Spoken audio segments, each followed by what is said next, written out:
Hello guys, how are you today? And welcome to another episode of F1 in a Week, bringing you the latest Formula 1 news.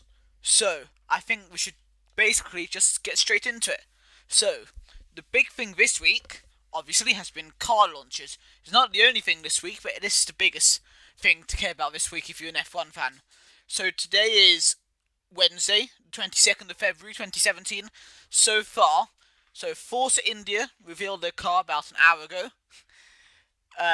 Renault revealed their car yesterday.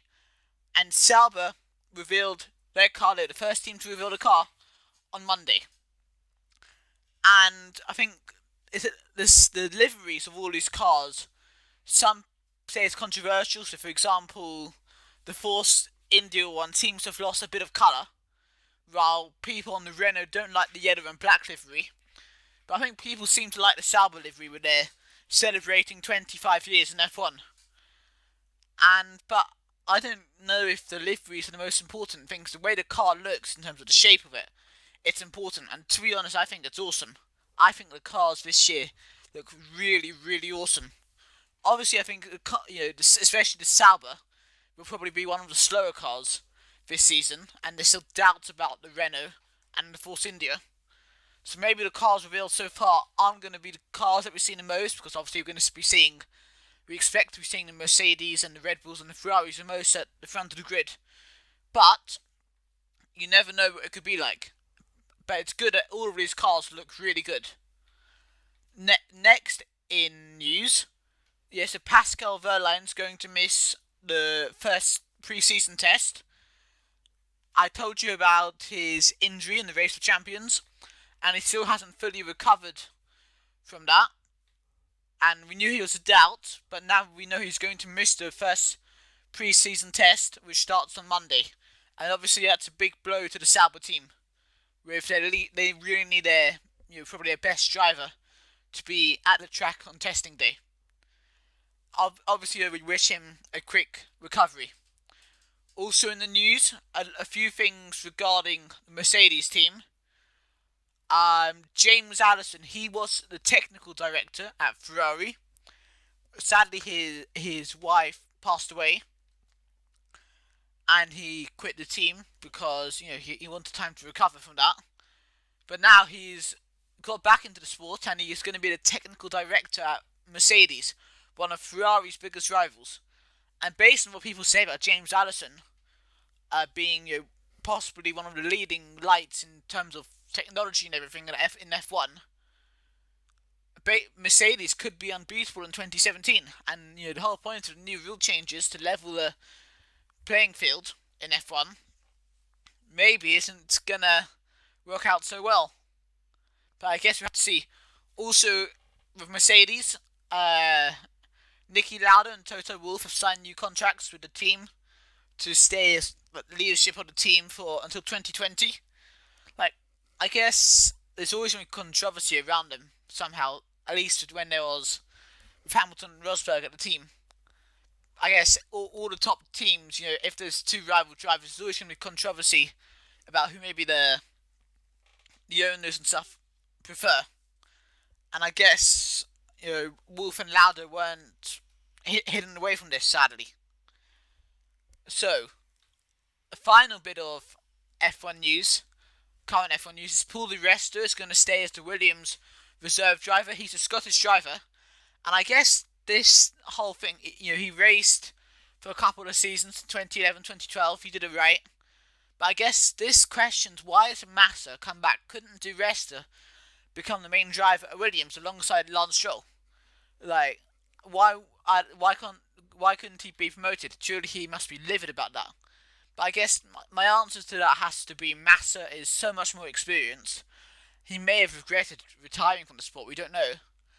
And I guess with Lance Stroll being in the car, so it's a youngster, they may have wanted a more experienced, reliable driver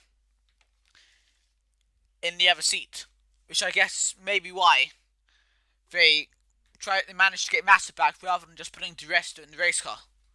Anyway, guys, so that is the end of the F1 news from current times. And now I want to do the thing that I started a couple of weeks ago, where I talk about what happened this week in previous years of Formula 1. So let's get into this. I'm going to start from the 16th of February, and on one of his first ever drives of an F1 car in the Williams in the year 2000, Jenson Button very nearly got injured. Imagine his career could have ended then. And he, basically a bird on the track in South Africa flew into his car and nearly hit Button's head. That could have led to quite a big injury. It sort of reminds you of what happened to Massa in 2009 with that spring. A similar thing could have happened. But thankfully for Jenson Button, he wasn't injured.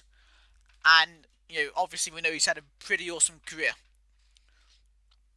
Also in the same year, once Button had got the race seat, this was when Lewis Hamilton decided how badly he wanted to get into F1. He realised it doesn't matter how young you are. Obviously, he couldn't do it at the age of 15. But with Jenson Button also being so young when he got into F1, I think that's when Hamilton realised how badly he wanted to get into F1. And again, he's also had a pretty amazing career. Now, on the 20th of February in 2005, there's a lot of uproar in F1 after, how do I put this, Kimi Raikkonen had a lot of fun, let's say, at a London nightclub. He got up to things that maybe didn't look so professional.